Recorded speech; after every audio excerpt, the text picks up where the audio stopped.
Oh man, the Joker's out in theaters, man. We're all gonna die now. Everybody knows society doesn't know what violence is until it's portrayed in film, and then they're gonna enact it.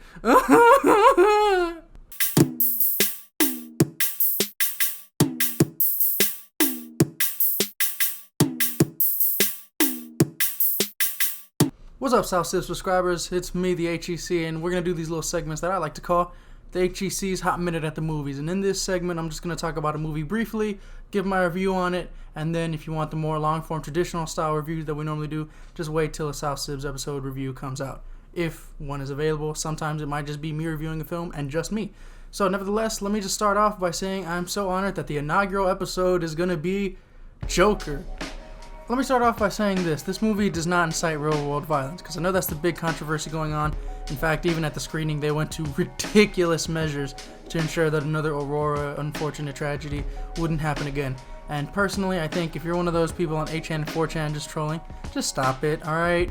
You're just ruining the experience for everybody else, and you're making it a pain in the ass for anybody to watch a movie, because you're going to have to get checked going in and out of the theater for even trying to get a drink. That's how we were at the screening, and I have a strong feeling that a bunch of movie theater chains are going to try to replicate that exact same treatment of this film, which is ridiculous. I also think it was ridiculous how one woman who went to the screening with us was dressed as the Joker, didn't have the face paint on, just dressed as the Joker, had the exact red suit and pants, but still wasn't allowed to go into the theater with that jacket, instead had to just take that jacket off and take the green shirt off that she had underneath it to just have an undershirt. That was kind of messed up. Nevertheless, people who saying that this film is going to cause real world violence, I think they're just gravitating towards any issue to play on. I think Warner Brothers was smart to capitalize on it by sending some defense attorneys, because they know once the studio reacts, then it's going to get mainstream coverage. Mainstream coverage is just one giant commercial. Eric Bischoff said it best, kids. Controversy creates cash. But nevertheless, let's get to it. Let's get to the actual performances first. Let me go by saying every other side character, although they turned in a good performance, this is Joaquin Phoenix's movie. And being such, because of the fact that it's Joker, it's so great to see a prequel focus on the actual character and stick with him. There's no other side characters, there's no other side plots that involve any other individuals. This is specifically the Joker's movie. You could argue that there's a side plot for one, but for the amount of screen time that it actually takes up, I doubt it. This is the Joker's movie, thick and thin. This is a pure passion project of fans of the Joker, and I personally think Joaquin Phoenix did great in the role, but I think anybody who's saying that he should get an Oscar for it, I don't necessarily see that, and maybe that's just because I wasn't as fully mesmerized by the performance. I mean, but, who knows? So far, I can say that it's one of the best performances I've seen out of any actor from any film of this year, but this year hasn't really been the greatest year for cinema. But nevertheless, this is the Joker's movie, and he does good in it, and I think that's basically all any fan could ever want. It goes through so much of what could possibly set him off, or what key elements, but there's not one specific thing that could set him off. It's a wide variety of multiple things that he uses to basically justify what his final actions are towards the end of the film. And while he doesn't do it per se, he doesn't say, "This is what made me who I am," or nothing of that nature. You as the audience can see the many various things that have happened through him throughout this film, and then you yourself can determine, oh, well, maybe it's this that set him off, or maybe it's this that set him off, if you want to have that argument. And then, if you want to have that argument, you could actually determine, well, what if it was real, or what if it was not? One of this film's greatest influences, which everybody and their moms probably already pointed out by now, is Martin Scorsese's The King of Comedy. And that being done, you get open to wonder how much of this is real and how much of this is just the fantasy of a madman. Because this entire film is told through Arthur Fleck's perception, Arthur Fleck being Joaquin Phoenix. This entire film is told through Arthur Fleck's perception, and this entire film feels like the most realistic comic book movie ever. This is something that you could see going on. And that's why I'll say Joaquin Phoenix and Heath Ledger are basically at a 20-minute time limit draw of standoffs for who played the greater Joker. And I'll put it to you like this. Who do I felt was the more realistic Joker? I gotta say Joaquin Phoenix. Joaquin Phoenix's performance in this film makes this character feel realistic. And I think that being said, when you have a much more realistic, actually darker, grittier tone, not like DC's other films where they try to input dark elements and try to say that as darker. No. What makes a film truly dark is if the more realistic it feels. And I think this film and the way how it's set in a timepiece where some of the things that Arthur Fleck does take a lot longer to be connected to him, because again it's set in what I believe is either the early or mid 80s in a grimy depiction of Gotham. I think that's what makes this film a lot darker than any other films. Deaths have consequences. They don't play lightly with death in this film. They don't play lightly with death in this film, and I'll say that. Now, if you thought that there wasn't going to be a death in the film and you're thinking that's spoilers, it's a damn Joker movie. You knew someone had to die. I'm not going to say who. That's up for you to find out. Nevertheless, why I think... let me tell you, I think this performance is so good at being so relatable and so real and so easy to be perceived as something that could happen to somebody. I think that's why a lot of people are really scared of this film.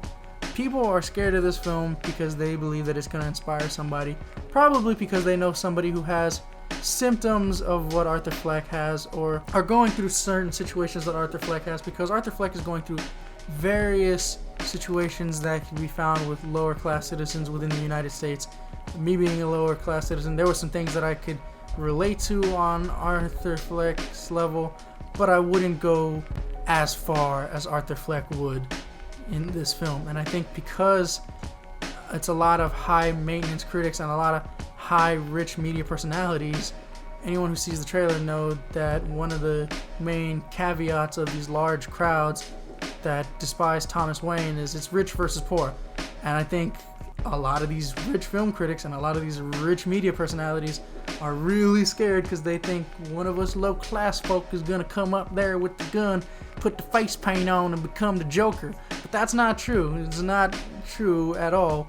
Part of this film is that this film is not what everybody thinks it's going to be. It doesn't glorify Joaquin Phoenix.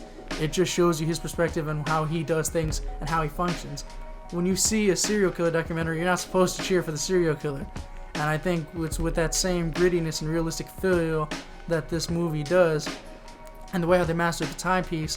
The only thing I don't like, which is, I'll point this out from the get-go, I really wish they would have shot this film with 80s cameras or 80s technology. If you're gonna make it a timepiece, go all out with it. It's a Joker movie. Nobody's gonna not want to see the Joker movie just because it's a lower quality than films that we have today. I would have loved to seen it full graininess, full little cigarette burns on the corner of the screen.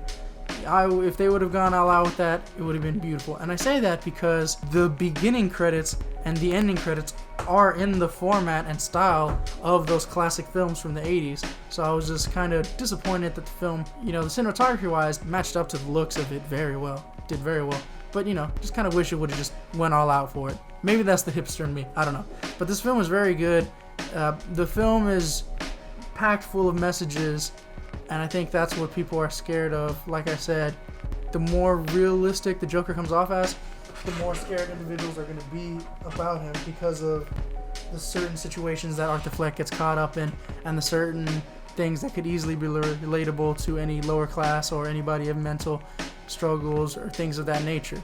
And I think because of the fact that this is a Joker who has real-world symptoms and a real-world depiction and a real-world description of what's making him act the way he does, rather than just typically coming into the movie and just committing a diabolical plan like how we're usually seeing him in these previous films, I think that's what makes this one kind of the more chilling one for me. This film is not as violent as a lot of people assume. A lot of people see an R and they automatically assume that it just means more violence. I'll say the violence is very, very, very toned. Violence is used when it's needed, and that's what makes violence feel more shocking.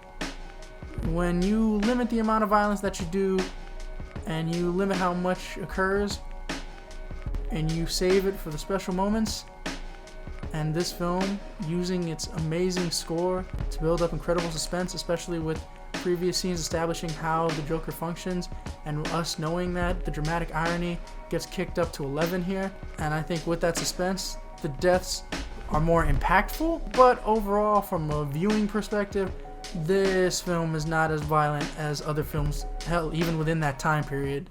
I mean, Scarface was out.